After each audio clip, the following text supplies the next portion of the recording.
Hi friends, this is Tilagar. Today I am going to present you about fundamental rights of equality and the schemes involved in it. Let us start with the introduction. Our fundamental rights is written in the part 3 of our Indian Constitution, that is from Article 12 to 35. We have referred these rights from USA's Constitution. They refer this as Bill of Rights and here we call this as Magna Carta of India. Significance of our Constitution is that we have very huge bundles of laws that leads us a very good democratic government. Next one is fundamental rights features. Some of the rights can be only enjoyed by the citizens. Maybe, for example, Article 15 bias restriction is only for our own citizens. Article 16 equality in employing in work is only for our citizens. Then in Article 19 freedom of speech, expression, residence, profession, and in Article 29 and 30 cultural and educational rights is only for our citizens. Likewise, other rights are viable for both citizens and foreigners, which means, for example, Article 14, equality before law, Article 21, protection of life and personal liberty, Article 24 about child labor. Next one is, these rights are not absolute, because if president commits any crime, he will not be punished. But it is not the actual case for any ordinary person. Third one is, if anyone's rights are violated, they can reach the court to get their justice. Supreme Court always gives guarantee for right exploitation issues, so it is not necessary to reach High Court first and then to Supreme Court. Next one says that any rights except Article 20 and 21 can be suspended for national emergency. Also during military rule execution, laws and rights will be restricted. Final point says that law can be made only by the government and not by any state bodies. What is right to equality? If we see it, it has always been a debate or dilemma between positive right and a negative right. Let me tell you a situation. There is a queue standing in a ration shop. Now, a pregnant lady is coming. Should they give preference to her or else follow right to equality and make her stand in the sun? So this always takes double stand in it. Okay, now let us start with the articles one by one. First, Article 14, equality before law and equal protection of law. A state, which means government or government-related agencies, have told that all persons should be equally treated inside the Indian territory. Then, this equality before law is a word taken from Britannic Constitution, and equal protection of law is taken from American Constitution. In equality before law, they mentioned that no man should be provided with privileged stuffs, and they added that all are same under the law, no man is above it. Then in equal protection of law, they mentioned that everyone should be equally treated under respective circumstances and added that all should follow the law irrespective of their geographical locations. Third one is, the like should be treated alike without any discrimination. For example, if women are provided with some privileges, men should not complain about the equality by comparing with them.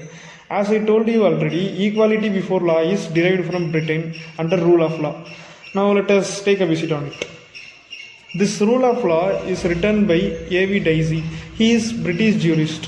He says that no man should be punished. Maybe he can only if he violates the law. Then all are equal before the law. And third one is, these constitutions are developed with the individual rights. So comparing it with Article 14 in our country, it is a basic feature of constitution. So the Article 14 cannot be destroyed even by any amendment. As I said before, we have some exception for this Article 14 with some other articles, and they are Article 361. President and governors have some exceptions and they are not answerable to the courts and cannot be framed with any criminal or civil cases. Thus, they cannot be arrested at any cost. Then Article 361A. Based on a report given by a person inside Parliament or state legislature, he can't be filed with any criminal or civil cases. Article 105. No MP can be filed case on saying something in Parliament. Article 194. Also, no MLA cannot be filed a case of his sayings. Article 31C. Article 14 will be restricted with some exceptions during execution of this 31C article. Finally, foreign sovereigns, ambassadors, diplomats, UNO and its agencies also cannot be filed with civil or criminal cases. Then comes the Article 15.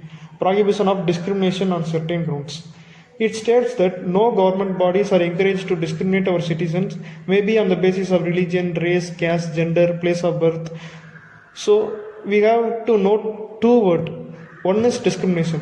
In front of others, you should not discriminate or hurt others. And the second one is only, apart from the religion, race, caste, gender, place of birth, you can be based or discriminated. Final point says that not only government but also private bodies are not allowed for discrimination. Next, let us see about the exception in the Article 15. Totally, there are three exceptions. First one is we provide special provisions for women and children. Example, allotting seats to women during election and providing free education to the children comes under this category. Then SC/ST people can be given some provisions by fees concession in colleges. This particular provisions is being added by 93rd Amendment Act of 2005.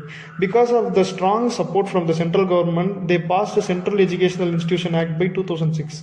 Due to this, OBC candidates can get their 27% of quota in major institutes.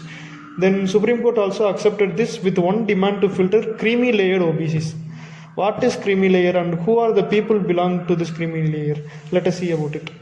The families of president, vice president, judges of SC and HC, chairman and members of UPSC, SPSC, CEC and CAG and all other family members with dignified salary posts comes under this creamy layer. Literally, persons having gross annual income more than 6 lakhs belong to this layer.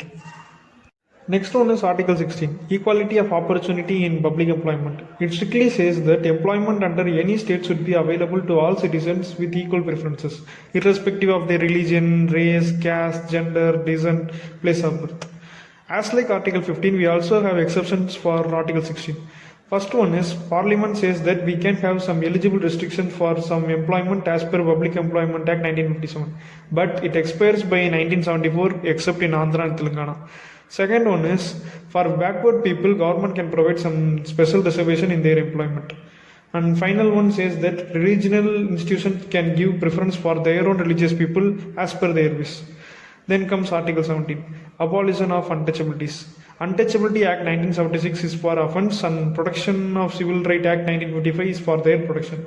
But the reality is, in our constitution, there is no exact meaning for what the untouchability is.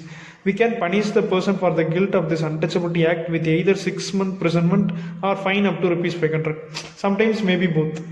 Also, they add that they would lose their eligibility to contest in MP and MLA elections. So let me tell you what are the untouchabilities are. It became an offence when a particular person is not allowed inside a public worship places. Meanwhile, supporting against untouchability is also an offence. Denying, insulting, refusing their presence are also considered as an offence. Teaching others about untouchability is also an offence, even it may be direct or indirect way. Finally, Article 18, Abolition of Title.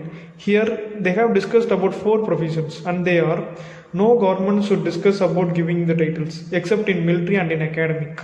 And no title should be accepted by our citizens from the foreign government. But sometimes he or she can get it only after consulting with our president. Also, no citizens or foreigners working under our government should not get any present from foreign government bodies. Maharaj, Raj Bahadur, Devan Bahadur and Sir are some banned titles. But as an exception to this article, in 1996, Supreme Court announced that national awards will be not considered as titles. So friends, these are some of the few articles of right to equality in our constitution to get knowledge about. Thank you all.